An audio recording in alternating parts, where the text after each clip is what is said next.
تماشاvan هێژا carekedin zêvegerin Qamişlo li cem Ekrem Xelef endamê Ofîsa Sekretariya Yekîtiya Xwendevan û Ciwanan Mamoste Ekrem dema te baş be. Mamoste Ekrem we seredana girtiyên xwe kir di zindana Elaya de rewşa girtiyên we di zindanên PYD de çi ye moralê wan çawa ye? Em serdaxwaziya hevalê xwe dijwar endamê Mekteba Sekretariya ام سردانا زندانا علای کر ما روشاوا دید روشاوای صحی نباشه یک جواد جوار بو و استاذ محمد اسماعیل استاذ صالح بو استاذ نافع بو استاذ عبد الكريم بو حما فرحان حوالي يكيتي بارتيا يكيتي بله ام ما واديت ومعنوياتي وبلندن قلت ما امي سر خباتا خوبن سر ربازا خوبن ام دش بیکاری نابردن ام خاصی ترمنجی ام بجنوا ام سر به ربازی ام دش به ربازی نابردن. بله مامۆستا ئەکرەم یعنی لەسەر داخوازە ئەندامی سەکرەتاریەوە دژوار تەوفیق و سەردانا وی کرد زندانی ده ez dixwazim bêhtir ser rewşa dijwar rawesta rewşa wî ya tenduristî çi kêşeyê wî ne? جوار بتشكي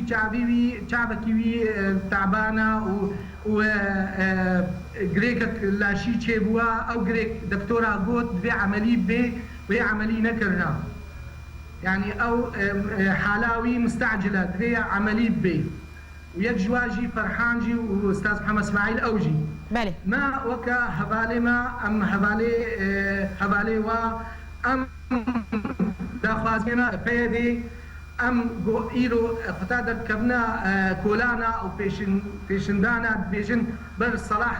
دمرداش در کبی و حوالی پرلمانی ترکی امجی دبیشن دبی ایرو اوجی جوا کاری خو بگری او کاری ایرو ایوکا استاذ محمد اسماعیل و حوالی وی و جهوا نزندانا جهوا ایرو دنام ملت دبی حتی کردی بیشخن امجی بیشنا پیدی ام ایرو بگر جوی وی کاری خوا ورم هبدورا جنوبرا دیروکا که کردی چه بکن حوالی ما بردن جهوا نزندانا. باشه مامۆستا ئەکرەم دەما کەوە سەردانا وان گرتیان کرد زندانê de nameya wan çi bû daxwazê wan çi bû çi biriya were dixwestin bigihînin xelkê? Ragihandinê jî got xwestin şwa spasiya arkê wat kirin bes got divê ark û qenewatê Kurdî îro gelekî alîkariyê bikin ro bi ro derxin وضعê wayî sihî gelkî teعبana û dengê wa bigêne millet û dengê wa bigêne partiyê Kurdistanî ew partiyê îro dîfaa PYD kirin vê bêjnewa îro PYD vî karî dike îro PYD xortê me tê girtin ji bo çima îro ez wa em wan neb yek dengîna îro em gelekî spas ji bo Mamoste Ekrem ku bi awayekî zindî ji Qamişlo gelme bû.